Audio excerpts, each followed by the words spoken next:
Hello, Budget Kings and Queens. Welcome to my YouTube channel.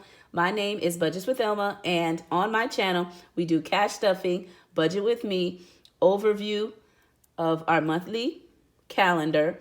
We do cash stuffing, we do sinking funds, we do mini saving challenges, we do yearly saving challenges. We do everything that has to do with budget from A to Z. If that is content that you like, please think about becoming part of our family. Kings and Queen, we would love to have you by liking, sharing, and subscribing to my channel. If you're returning Kings and Queen, hey, welcome back, royalties. Welcome back to my channel. Today, I have something good for you. Today, I will be going over what I have spent on my budget vacation, the actual amount, okay? Not only what I budgeted for, but the actual amount that it all came down to. How much did I spend on my trip, okay?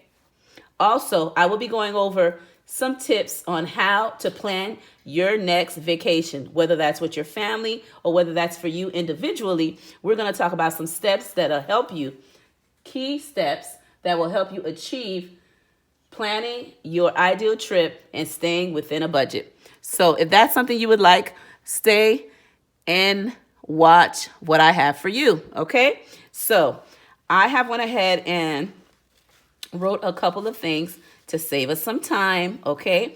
And if this is your first time seeing this video, me and my kids ended up going for our destination trip to Legoland and to Legoland Water Park, okay? They currently have a special for the summer, okay, for a fee of $99 for each person for a one-day theme park, or they have $99 where you can go to 2 theme parks for the same day for $99. Or number 3, you can go ahead and get the same amount of $19.99, right? $19.99, $100, of course, per person. And you can go to 2 theme parks on 2 individual days.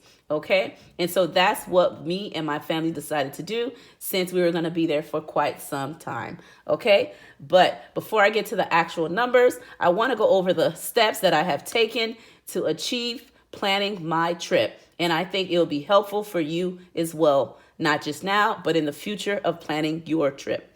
Okay, step number 1, budgeting. You want to make sure you have a budget, a plan, right? With anything you do in life, you have to have a plan. Right? It makes more sense and it makes things run more smoothly. So not just any budget, okay? Besides doing your budget, when you have money left over, it can then let you know how much you can allocate to different saving goals, and vacation is what we're talking about today. So you would do a vacation budget, okay? And that would help you know how much you're wanting to spend and where you want to go and what can cover that amount you're budgeting for, okay? So step number 1 is having a budget. Step number 2 is research. You want to research where you want to go for a vacation. Location, cost. Are you staying home? Are you going out of town? Are you going to the next town over? Okay. Are you just doing a quick trip for the day and coming right back? You want to determine those things. You also want to do your research by checking prices of different locations based on the budget that you have created. What can fall under those criteria? For me, I use booking.com to not only research where I am going to be staying on whatever location I'm going to, okay? It also helps me to not only search the places, but I can book it. And when I get to the actual front desk at the Pacific Hotel, I can then give them my amount of what I'm paying to stay at the hotel. With this feature, it gives me enough time to save in the long run for my vacation instead of coming up front with all the money and booking it then, okay? Or using your card and they hold that money on your card, right? And then you can't use that amount and you may need it for other expenses. So I like the feature of having that. I research, I look where I want to go, I look at my dates, I check hotels, I check different staying options, whether that's family, friends, whether I'm staying at a hotel or the different options. This will give me that option to do that and not pay up front. Another thing that I like is because I've been using it for some time, it does give me a discount. So whenever I'm traveling, I not only check on that website, I check on multiple websites. And wherever the price falls within my budget, that is where I book, okay? So do your research. That is key. Not just for budgeting, but that's for anything in life. You want to do your research. Number 3, you want to do your spending categories. You want to create them, okay? And what I mean by that, after you have done your research, you know where you're going, you know when you're going, you know how much you're going to be spending or want to spend, then you can determine what categories that you need, okay? So if you're flying to your trip, then you want to have air flight, right? Airline tickets, right? If you're going on a cruise, you want to have the fee to pay for the cruise. If you're going to do a bus, such as Greyhound, or a different type of shuttle, you want to put that in the budget. You want to put if you're going to be eating on the trip, okay? Other costs that may come up, gas, entertainment, all the fun things you want to do when going on a trip. So you want to have a budget for everything, okay? So that is key. Spending categories that falls within where you're doing and where you want to go. And once you create those categories, you want to have cash envelopes that you can stuff throughout the time until the day of your trip, right? Spending, saving money in different envelopes for your trip, okay? That will save you so much money and relieve of stress. And if you save digitally, that's a plus as well, because you would just save it in buckets or votes if your bank provides that. Number 4, cash stuffing, right? Cash stuffing is a plus, right? I just spoke about creating your what? Your spending categories. And number 4 is cash stuffing them, right? Once you do your budget, your regular budget, whatever you have left over for saving and sinking funds, you can then put it into those categories that you have created from step number 3. And that makes your life super, super easy and less stressful. Number 5, if you have a credit card, and these are for people who are responsible, okay, individuals with using credit card. Not everybody is, right? We all know our pros and cons. We all know our weaknesses and our strengths, depending on you and your financial situation for you and your family. If you're responsible enough to have a credit card that you can use that has what? Travel reward points, right? Okay, that gives you bonuses, that gives you certain discount, and some of them you can even cover your flight, even your hotel. You can do the whole thing from A to Z, your whole trip. And not only will you be building credit, okay, while spending money that you needed to spend, but not needing to pay it right away. And also the points you have accrued may cover all of those expenses and leave you little to spend on the trip and more to spend on things you want to enjoy. Okay, so those are the 5 steps I have. You want to have a budget, you want to research, you want to do a spending category, you want to cash stuff for those categories that you have chosen, and then you want to try to use your travel reward points if you have that feature, or you want to use your cash envelopes, right? Money that you have actually saved. By the way, where we were staying, and not only the hotel, but the theme park, you want to do your research. Going back to this, the theme park is a cashless theme park. What that means is you cannot use any cash while we were there, okay? So all the money that I have budgeted in my cash envelopes, I then deposited onto my card, whether that was my debit card or whether that was my credit card when the bill does come in, okay? So those are the 5 key steps to helping you plan your family vacation on a budget. Now let's go over the actual budget of what I budget for and what I actually spent on the trip, and how much did I spend and how much did I save, okay? And where did I overspend if I did any, okay? Now here it is here, and hope everything is in frame, okay? Hope you can see everything okay.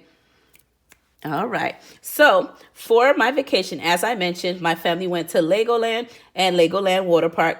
We were on the trip for 4 days. Okay. So because we were on the trip for 4 days, we had such a good time. My kids could not have enough. Okay. They had such a good time.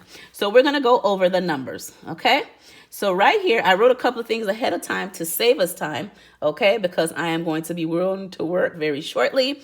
I just wanted to put this video out before going to work, okay? So here it is. The theme park cost, I estimated $400, and in reality, it ended up being, okay, it ended up being $433.71, okay? So by that, I had overspent $33.71, okay?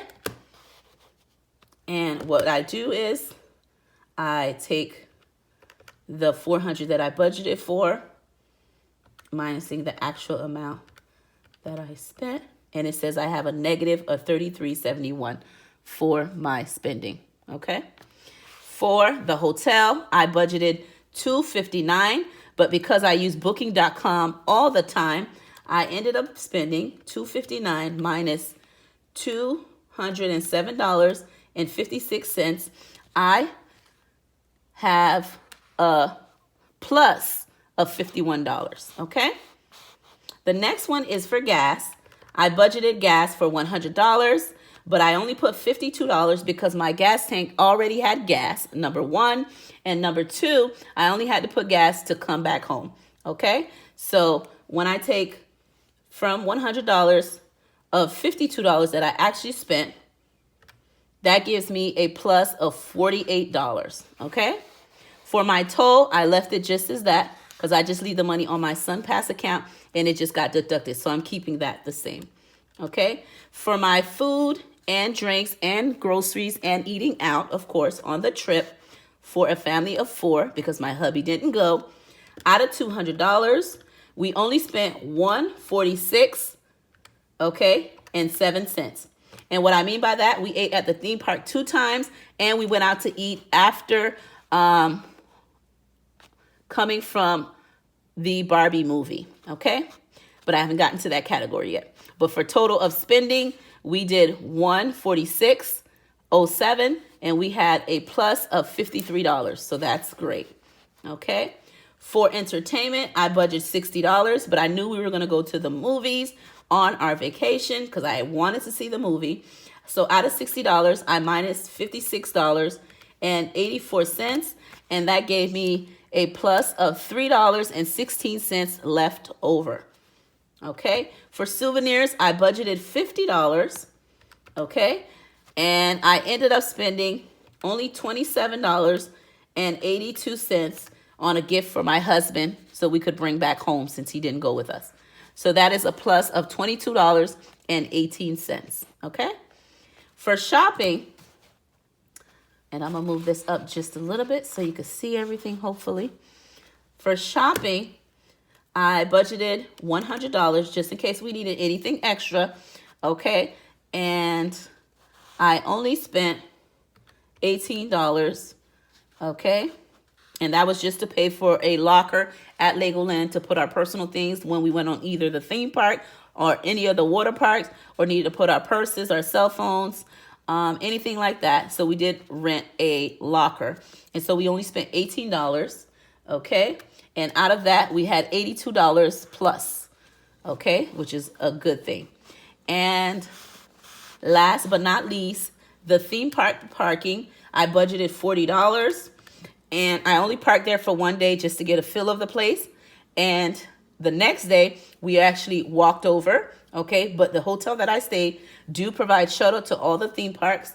Disney, of course, SeaWorld, Universal, Busch Garden, Discovery Grove, and all the other theme parks that was within that area, except Legoland because it was literally almost across the street, okay? So it was like walking distance. Not close by where you could just walk in 5 steps, but a little distance where you can actually walk if you needed to, okay? To one of the entrance. So out of the $40, minusing only $30 of parking, I saved a $10 amount, okay? So I have budgeted for the trip, and hope you can see that, $1,259. And I actually spent on the trip $1,000 after I added everything that I actually spent, $1,009.41, okay? So when I minus the actual amount that we budgeted for and the actual amount that we spent, which is the $1,009.41, we saved a total of $288 $49.59. Okay, so that was amazing. The only area that I overspent was the theme park, because they do have a processing fee on the website, and then a tax fee, and then a couple of other fees on there, which made it go a little bit over than what I budgeted for. And I went over $33.71. Everything else I stayed under. And so I did very well. I saved $249.59. And that amount I am going to be using to do my saving challenges in another video. So again, my name is Budgets with Elma. Thank you for watching my channel and coming back as always. I love and appreciate you. And this is how you budget for your next vacation. With that being said, have a wonderful day. Have a great Thursday. And I will see you in my next video.